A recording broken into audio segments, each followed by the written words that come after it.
একজন বলে উকিল নামে একজন কি মানে ওখানে কেউ থাকে না, বেশিরভাগ শহরে ভিতরে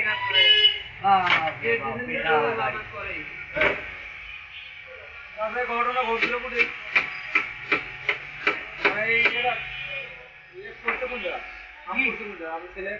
আমি বলতে পারবো না, পরে জানতে পারলাম যেখানে ওখানে কি ছিল কি আছে